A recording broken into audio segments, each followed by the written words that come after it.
Obito Uchiha Naruto অ্যানিমের সবচেয়ে misunderstood character. সবাই ভাবে সে ভিলেন, কিন্তু তুমি জানো সে ছিল একসময় নারুটোর মতোই এক পাগলাটে ছেলে যে হিরো হতে চেয়েছিল। তার জীবন একটাই ভুলে বদলে যায়, আর সেই ভুল থেকেই তৈরি হয় শিনোবি দুনিয়ার সবচেয়ে বড় যুদ্ধ।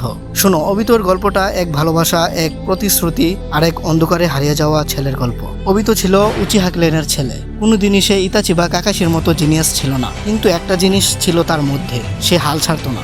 সে নারুটোর মতো চিল্লাচিল্লি করতো আর নিজের স্বপ্ন বলতো আমি একদিন হোকাগে হব।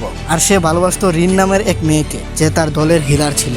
রিনের জন্য অবিতো জীবনের সবচেয়ে বড় প্রতিজ্ঞা করেছিল, তুমি যদি কাঁদো আমি আসবো আর তোমাকে হাসাবো। মিশনের সময় অবিতো গুরুতর আহত হয়। সবাই ভাবে সে মরে গেছে, কিন্তু সে বেঁচে আছে। মাদারা তাকে বাঁচায়। অবিতো ধীরে ধীরে সুস্থ হয়, কিন্তু তখনই সে দেখে রিনের মৃত্যু। আর খেয়াল করো, রিনকে মেরেছিল আর কেউ না, অবিতোর নিজের বন্ধু কাকাশি। এই একটা মুহূর্ত অবিতো ভেঙে পড়ে। সে আর হিরো হতে চায় না, সে শুধু একটা জিনিস চায়, এমন একটা দুনিয়া যেখানে রিন বেঁচে থাকবে। সেই ভাবনা থেকে সে বদলে যায়। সে মাদারার পথ ধরে চলে আর ধীরে ধীরে নিজের পরিচয় হারিয়ে ফেলে। অবিতো পরে যুদ্ধ লাগিয়ে দেয় পুরো শিনোবি দুনিয়ার বিরুদ্ধে। সে বলে এই পৃথিবীতে শুধু ব্যথা আর মিথ্যা আছে, আমি চাই সবাই ঘুমিয়ে যাক চিরতরে শান্তিতে। নারুটো তাকে বোঝানোর চেষ্টা করে, তুমি ছিলে আমার মতো, তুমি বদলে গেলা কেন?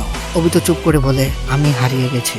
শেষে সে আবার নিজের ভুল বুঝতে পারে, নিজের জীবন দিয়ে কাকাশি আর নারুটোকে বাঁচায়। আর তখন বলে আমি এখনো হিরো হতে চাই, অন্তত কারো গল্পে। এই লাইনটা এত তীব্র যে এখনো শোনা মাত্র গায়ে কাটা দেয়। অবিতো এর গল্পটা এমন এক বাস্তব চরিত্র, ভালোবাসা, বিশ্বাস ভঙ্গ আর একাকিত্ব কিভাবে একটা মানুষকে পুরো বদলে দিতে পারে। তো ভিডিওটা ভালো লাগলে পাশে থাকো, আর যদি কিছু ভুল হয়ে থাকে তাহলে কমেন্টে ধরিয়ে দিও। তো ভালো থাকবে সবাই, টাটা।